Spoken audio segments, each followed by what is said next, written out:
Environment is for badass champions. Good morning. And willpower is for chumps.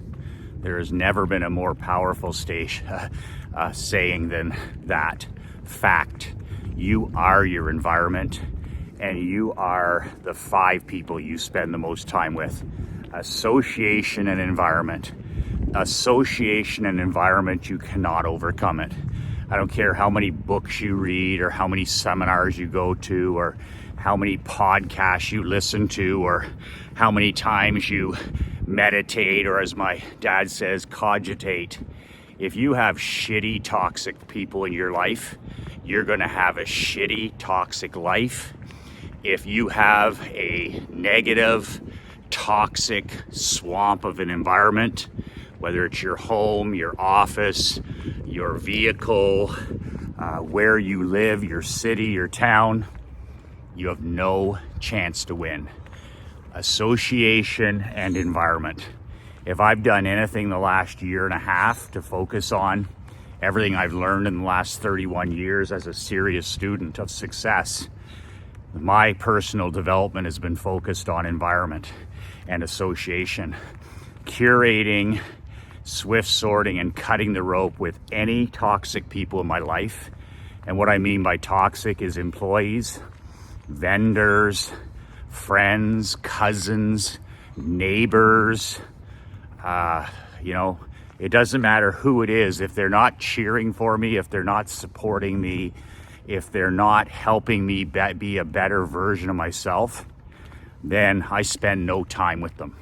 I don't have to make a big announcement of it. You're all afraid of that. Oh my God, I could never tell my brother-in-law to fuck off. Well, you could. You just spend no time with them. My great friend Russ Lowry, he used to do these Thanksgivings, right? And precious time. He's got 4 children. Him and Kelly are going to be empty nesters at the end of this year, but they would grind through the Thanksgiving holiday every year. And it'd be family, and his brother would come over who drank too much and all this stuff. You know, all the toxicity, right? And then him and Kelly finally said one year after I was talking to him, I said, why?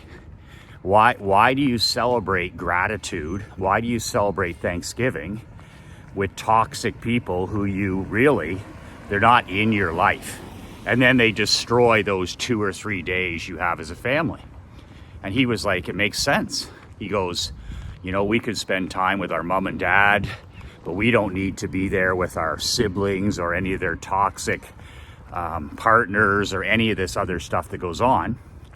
And him and Kelly just decided that instant, they said, okay, we're going to rent a beach house every Thanksgiving week. And we're going to take the children, because they're very busy. They're running all the time. Russ has a successful insurance agency. Kelly is, running the schedules of 4 children at the time, all strong athletes, all involved in sports. And they started booking a place on the beach, nothing special. And they would spend 4, 5, 6, 7 days, I don't know what it was. And Russ, they'd drive the 10 hours. And then Russ would take his books with him. I remember he'd say, I got 6 books for this week. And him and Kelly would sit on the beach under their umbrella. That's what they like to do, just take a break from the race. And that's what they did every day. And he would just sit there and good morning. And for those 5 or 6 or 7 days, him and Kelly would just chill out on the beach with their children. And it was a game changer. That became their Thanksgiving. They got rid of all the losers, and they got rid of all the negative people around that so-called holiday, and they spent time as a family, which they didn't get a lot. Like, they had time together, but it wasn't quality time. So, a move like that takes balls, but I give credit to Kelly and to Russ for making that happen, because to this day, he still talks about that, right? Those incredible Thanksgiving weeks at the beach. And they didn't break the bank or anything like that. They just rented a house. Kelly's like my wife, Krista. She's great at that stuff, organizing. And man, just a week with your feet in the sand, nothing to do but spend time reading, relaxing, instead of putting on a show at home. So it's interesting how environment is everything. They changed their environment. They physically moved for those 5 or 6 days. They said, you know what? We can't get away from these people. They're like, okay, we're gonna move. For this week, we're heading to wherever it was they went, to Florida, and they had a quiet time on the beach. They literally changed their environment for the week. And he talked about the impact that had. So very, very important stuff. It's amazing because I've never told this story, but last year we moved to Naples right after, near the end of January last year. In Canada at the time, this is last January, we came home. Actually, I picked my daughter Emery up at school at Christmas, the last day before Christmas, and this is a year ago. Good morning. And her teacher for the second year in a row handed me her books. And I was like, what's this? She has a fantastic teacher, the best we've ever seen, by the way. She goes, Michael, here's Emery's books in case we don't go back after Christmas. So this is the sequel of the China virus, right? The year before, we didn't go back to school at all. Never went back to school from then till the summer. And then this year, which is a year ago and a bit, they hand me the books again. So I came home and I said to my wife, Krista, I said, we need a plan B and we need a plan C. And Krista was already over it. She said, okay, plan B is we move to Florida.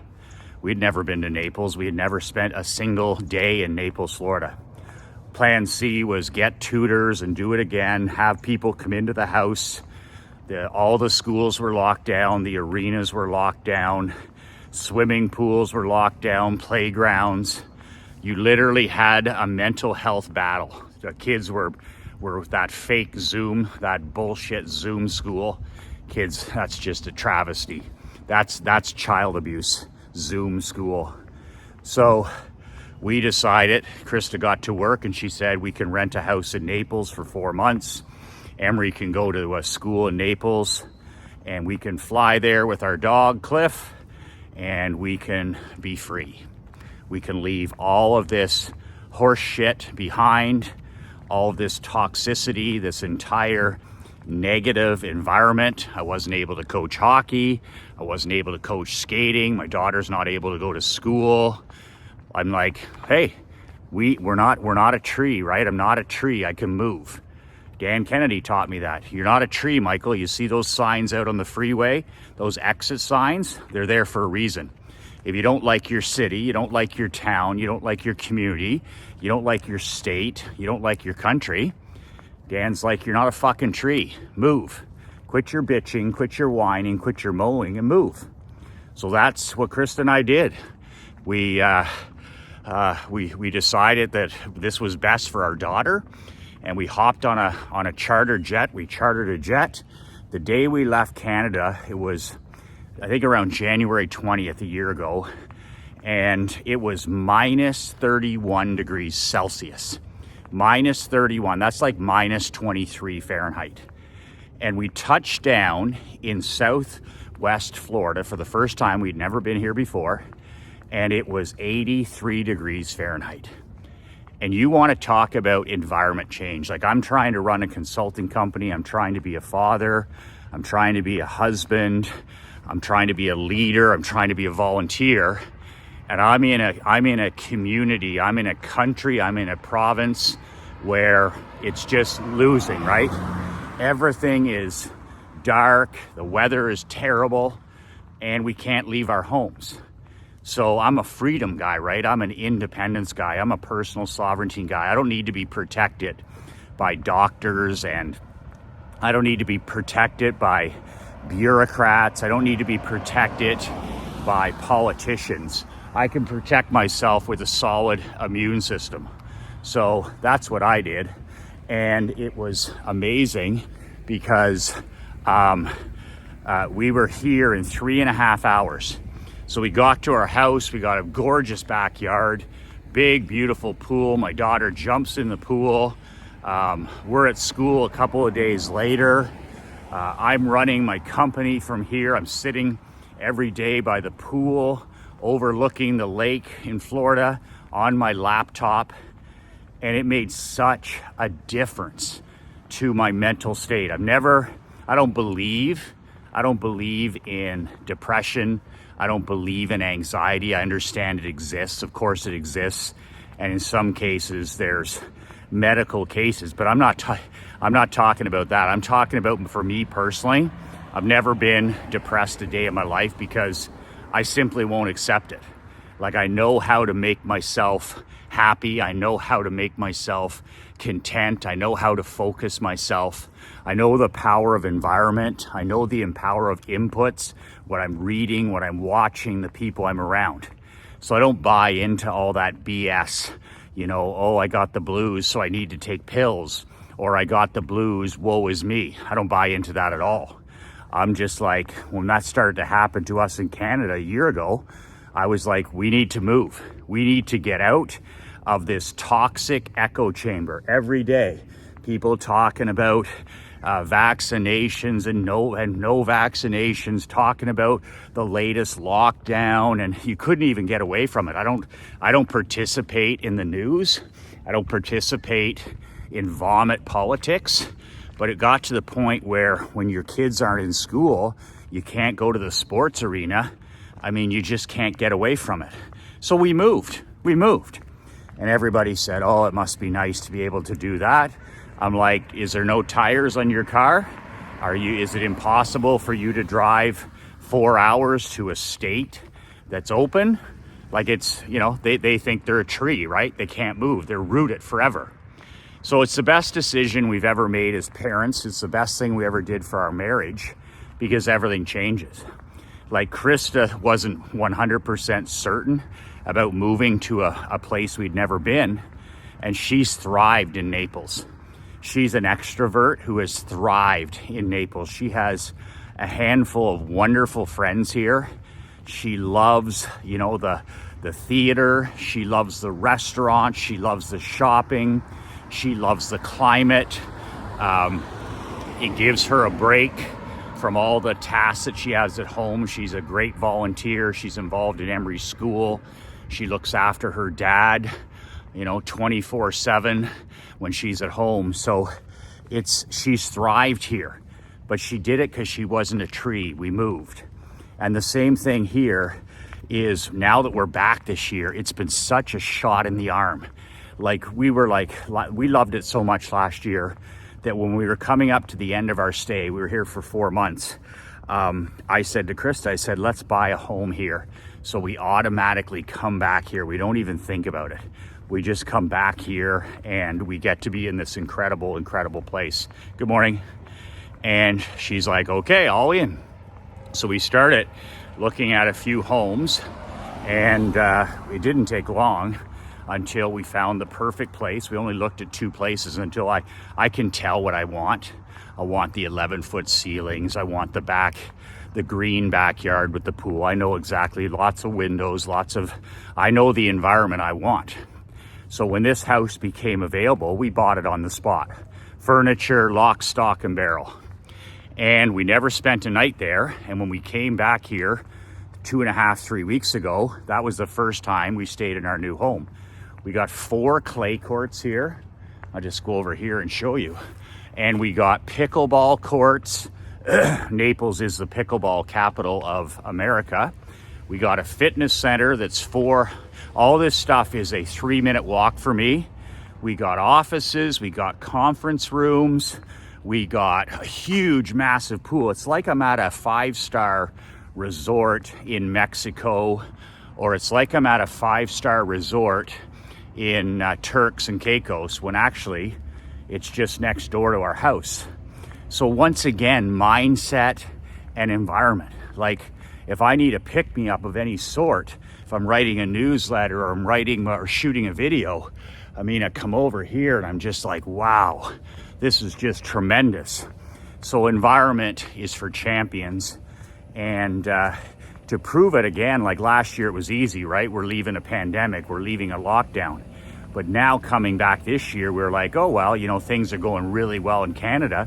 But then when we get off the jet here, this time, 2.5, 3 weeks ago, we were like, man, I forgot how great this place was. I had forgot how really great this place was. So as you can see here, like I better get back. I got to take Emery for her walk. I got to take her to school. She has a classroom here. She has a group of friends now. She has a great teacher, a great school that she can come and go. And that's worked out well, really well. We avoid all the illnesses and coughs and colds. A lot of that stuff we avoid because we're outside all the time. Every day here. I get up yesterday, 85 and sunny. The next day, 80 and sunny. The next day, 82.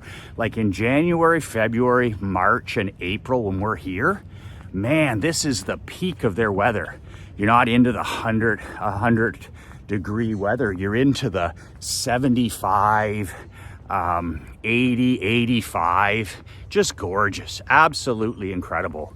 So the power of environment. Is your environment set up for you to win? Is your group of friends set up to win? Everybody says, oh, you're the average of the 5, and then they still hang out with those losers, you know? And I'm just like, you got to take that stuff seriously. I don't have anybody or anything in my world anymore that isn't excellent. I'm serious. I don't have anybody or anything that's not outstanding in my world. And if it is, like if Leanne discovers something, or Marc Andre, or we get a toxic client, or a useless vendor or something like that, we just curate. We just swift sword them and they're gone. So you're not a tree, okay? If you don't love where you live, move. You can rent a place anywhere in the world. You can test it like Krista and Emery and I did, and you never know. It gives you that shot of adrenaline. If you're in a rut and your children are raised and you know you're kind of in a slump, God, a change is as good as a rest. I learned that coaching pro and amateur hockey. When my guys were slumping and they were in a rut, man, I would give them a day off. I would give them a mental day off. Or sometimes in the playoffs, we would go bowling. I used to take my teams years ago bowling instead of practicing. They'd already practiced all winter. We're in the playoffs, I would take them to a movie or I'd take them bowling. A change is as good as a rest. So just make sure to always remind yourself, you're not a tree. If you love adventure and you love a travel, hey, do a house swap, do something, but something that gives you that shot of adrenaline and puts you in a winning environment. The two biggest powers, influences in your world, no matter what, your environment and your group of friends. If you need to up level in those areas, start that job today. There's 3 things that you can do to spend more time with me. Number 1, you need to buy my book and read it. I'm not doing anything until you buy my book and read it and prove that you're a serious student. You can get a copy of my physical book, no nonsense ebooks, nobullbook.com. That's nobullbook.com. Then if you want to take it to the next level, you need to subscribe to my newsletter, the Michael McLean World Building Newsletter. It's a 22-page newsletter. I ship it to your house every month. It's $3.23 a day. Don't ever use the losing language, I can't afford something. Are you kidding me? A bum on the street can afford $3.23. That's how much it is per day for my newsletter. So if you're serious about building the world of your dreams, if you're sick and tired of being sick and tired, subscribe at badassletter.com. I'll send you one of these badass t-shirts. They're awesome. They're like $60. I'll throw that in. badassletter.com. And if you want to take it all to the next level, top 5%, top 1%, apply for a seat at my mastermind. The doors are open for another day, and then I'm going to close them for a while. That's Badass World Builder, badassworldbuilder.com. Apply, and I'll look at your application. It's expensive. It's 10 grand, which is about $23, $24 a day, so it's not expensive. And that's where you are surrounded by elite men. That's where you change your association. That's where you actually change your friend group and your environment. So everything I talked about today, that's what a mastermind does. It changes your environment and it changes your circle of influence. The people you spend time with me, you spend time with your elite brothers in the brotherhood. Kick ass and take names. Kick ass and take names this week. 2 words that changed my life, 2 words that can change your life. Be relentless.